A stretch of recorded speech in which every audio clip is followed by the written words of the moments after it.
وقع هرب، راح لمصر. كانت مصر في ذاك الوقت تحت يد الإمام علي رضي الله تعالى عنه. قال له إذا لقيته فامسكه ووثقه وأرسله إلي على حمار منكس. قال له إذا لقيته قبضه وربطه وارسلوا على حمار منكس، يعني ظهره جهة راس الحمار ووجهه جهة قاعدة الحمار، وارسلوه من مصر حتى الشام، حتى العراق. زاد هرب وراح للشام، قام خبي حتى مات الإمام علي. زاد خرج كمل الخدمة نتاعو. هذا الناس هذو اللي هما الشيعة ويقولوا احنا، باش نفهمكم مليح، يقولوا احنا نبغوا آل البيت وننصروا علي. علاش علي رضي الله تعالى عنه كان ضعيف حتى يجوا المجوس يعاونوه، يجوا العجم يعاونوه؟ حاشا لله. كان الصحابة متضافرون وكانوا موجودين هم اللي يعاونوا. وإنما كما قلت لكم هؤلاء الناس لما شافوا الإسلام انتشر قلوبهم حرقت، قالوا عليكم تدخلوا وتخربوا. وبدأت الفكرة تاع الشيعة تطلع والإمام علي مات ولا أولاده حزبوا كذلك للحسين رضي الله تعالى عنه، وبدأوا يرسلوا له في الوثائق. هو في المدينة ويرسلوا له في الوثائق من الكوفة حتى لعنده، حتى بلغت 12,000 وثيقة، 12,000 خطاب. أرواح بايعوك، أرواح كل إمام واحد يرسلوا له 12,000 بشر يرسلوا باش يديروا أمير. خلاص هذو أمة.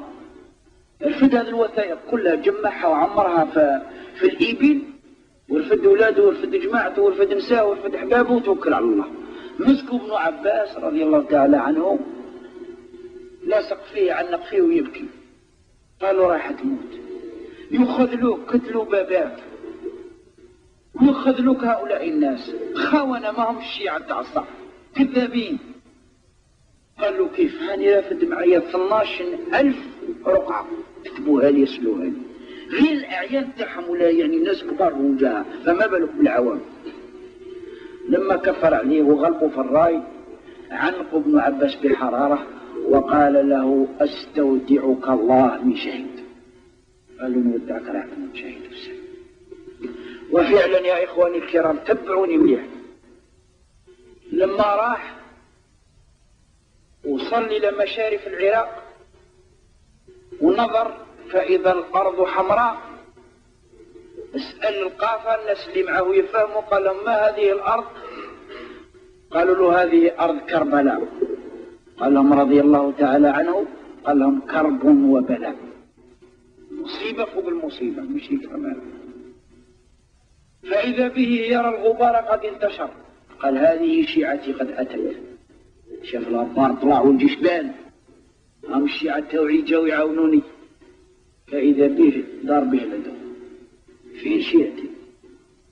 تعالوا يا الشيعة تعاونوا الحسين رضي الله تعالى عنه. باش نقول لكم يا إخواني الكرام، ثقوا تماما أن الشيعة هم الذين قتلوا ذرية الرسول صلى الله عليه وسلم. تبعوني منه، لأن واحد يعرضك لداره، يوجد لك العرضة تنتهي لداره والدار تعرفها، يخرج على برا يقابلك وكذا حتى تدخل، ولا هو الناس راهم يضربوا فيك اليوم يقول خليني منه وش ندير، لنا عرضته لداري ما جاش وش ندير. الرسول صلى الله عليه وسلم لما عاهدوها الأنصار في بيعة العقبة الكبرى خذلوه قريش، ما مشوش معاه إلا من رحم ربي. لما لقى الأنصار الصحاح واش قالوا له؟ قالوا له يا رسول الله، لما قال لهم العباس رضي الله تعالى عنه كان يمشي معه، قال لهم يا أيها الناس إذا رأيتم أنفسكم أنكم تنصروه فإني أدعوه أن يذهب معكم، وإما رأيتم أن تخذلوه فإن ابن أخي في منعة من قومه.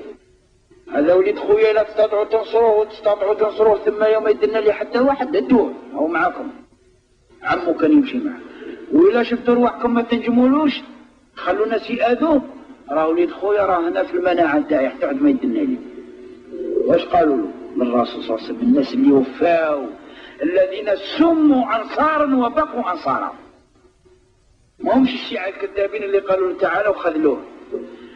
قالوا له اعلم يا محمد يا رسول الله إنا لنمنعك مما نمنع منه نساءنا وبيانا.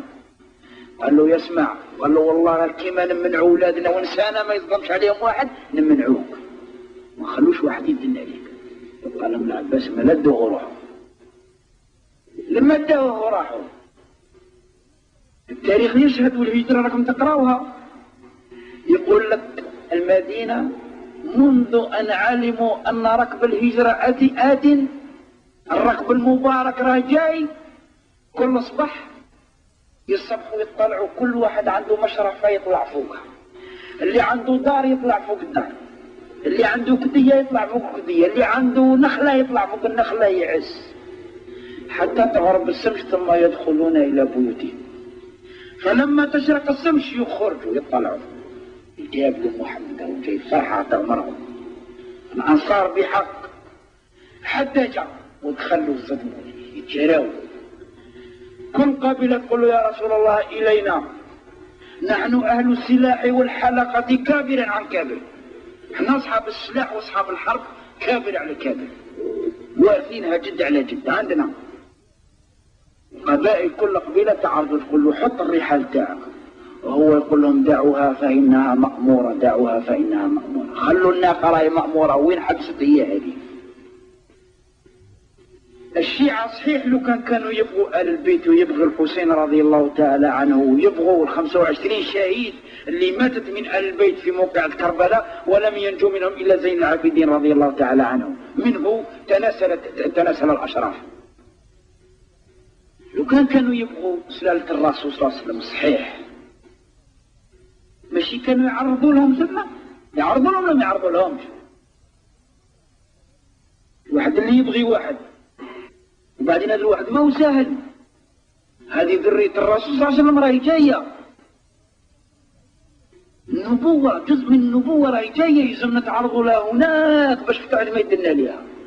هم عارفين باللي كاين عدو، عارفين الشيعة باللي هذا الناس عندهم عدو غادي لابد يخرجوا ليهم، خذلوهم ما خرجوش ليهم ولا بحثوا عليهم. لما خسر لقى الخيل أحاطت به نظر فإذا هي خيل يزيد بن عبيد الله اللي هو العدو تاعه.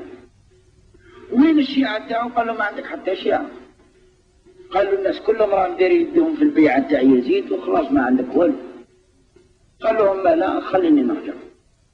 قالوا عندي 3 خيارات أي واحدة أعطيتها لي نخدم بها. الحسين بن علي رضي الله تعالى أعذر نفسه رضي الله تعالى عنه، أعذر نفسه. قالوا أما لا كي عاد الشيعة تاعي ما جاتش وخذلوني وسلموني للعدو، عندي 3 خيارات أي واحدة تعطيها لي نخدم بها. قالوا هات العدو الأمير تاع العدو. قالوا إما أن تتركني أذهب إلى الثغور وجاهد في سبيل الله، تخليني نعقب منها نروح نقطع جهة تركيا نروح نحارب في سبيل الله، وإما أن تتركني أرجع إلى المدينة، وإما أن تتركني أذهب إلى يزيد بن معاوية. لأن ما تغلطوش لأن كثيرين يقول لك يزيد بن معاوية هو اللي قتل الحسين، هذه غلطة كبيرة. يزيد بن معاوية كان رجلا مؤمنا، كان تقيا نقيا، كان فارسا شجاعا، أمره معاوية بن سفيان رضي الله تعالى عنه أمره على عدة جيوش، وإنما هو كان أمير المؤمنين في ذاك الوقت، كان في الشام. يزيد بن معاوية كان في الشام، والقضية وقعت مع يزيد بن عبيد الله في العراق في كربلاء. قال له شوف تخليني نرجع للمدينة، تتركني نروح للثغور، خليني نروح لوليد عمي قرشي كيما انايا معصر كيما انايا نتفاهم انا وياه اللي هو امير المؤمنين يزيد بن معاوية. قال له ما خليكش تروح ليه حتى تروح الامير العراق وتجعل يدك بيده وتبايعه. قال له ما خليكش تروح لوليد عمك هناك ولا خليك تروح للشام ولا خليك ترجع الله حتى تروح للعراق ودير يدك في يد امير المؤمنين نتاعنا نتاع العراق ثم خليك تروح. قال له لا هذاك ماهوش ندي ما نديرش يدي في يده. قالوا لم يبقى لك الا السيف. قال له انت وذاك. قال له ما بقاش اما لغى الحرب. جرد سيفه رضي الله تعالى عنه وجاهد جهادا مستميتا حتى مات، وماتوا معاه 25 من خيرة شباب آل البيت ذرية الرسول صلى الله عليه وسلم، ولم ينجو منهم إلا زين العابدين رضي الله تعالى